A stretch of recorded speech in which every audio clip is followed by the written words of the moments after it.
Some of the first gold chains date back to the ancient cultures of Iraq and Greece. They were symbols of wealth, royalty, and the divine. Luckily for us, jewelers now make these personal treasures more affordable and more durable than ever. In this factory, all that glitters is gold. Pure gold is fairly soft and bright yellow, so it's common to create an alloy to strengthen it and alter its colour. Copper lends a reddish hue, and brass helps the alloy melt more quickly than gold and copper would alone. Depending on the ratio, adding these metals produces 14 or 18 karat gold. The mix is melted in a crucible at more than 1,000 degrees Celsius. Just 3 of these scoops are enough to make about 5,000 14 karat gold chains.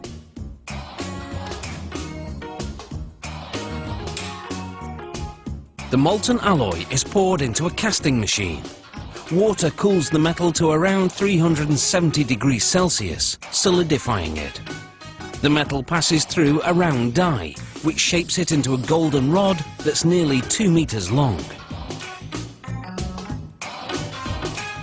After the rod is cut in half, it's passed through what's known as a breakdown mill. The machine reshapes the rod from circular to square, so it will be easier to stretch.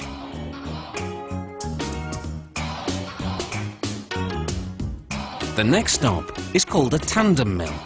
It has 12 rollers that stretch the rod until it's as thin as a piece of spaghetti.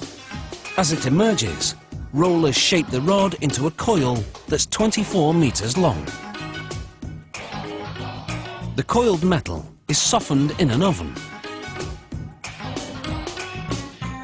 Then what's now a wire is uncoiled and continues to stretch as it's passed through a die lined with industrial diamonds.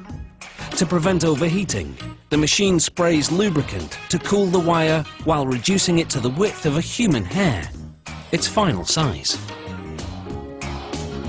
The wire then winds into a spool, almost 3 kilometers long.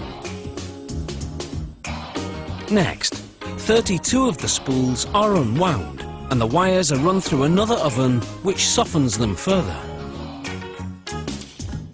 Just in case you're thinking working here is a golden opportunity, you should know that security is very tight. Employees must pass through metal detectors before going home, and wearing jewellery to work is strictly forbidden. This machine makes what's called cable chain. It passes wire through a link and closes it to make another link. The machine makes 600 links per minute.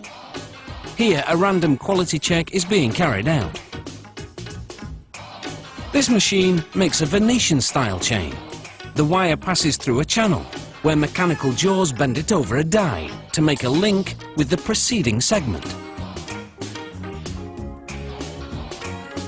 To make what's called a spider style, this machine passes a wire through up to 5 loops before closing the link.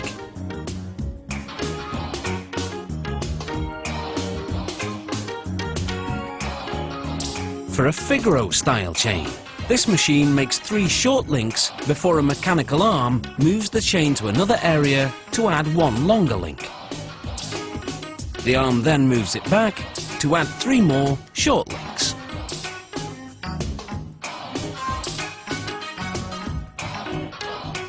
The simplest style is known as a rope chain. To make it, this machine threads a wire through, then closes it to make another loop.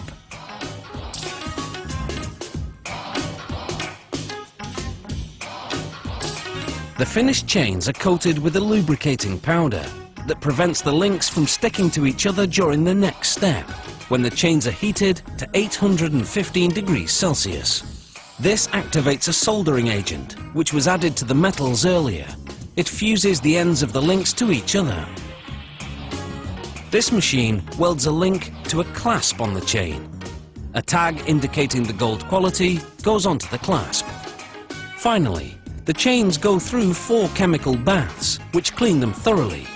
Then they're plated with a layer of 14 or 18 karat gold, which creates a more vibrant finish. After one last quality check, these chains are ready to dazzle their way to a neckline near you.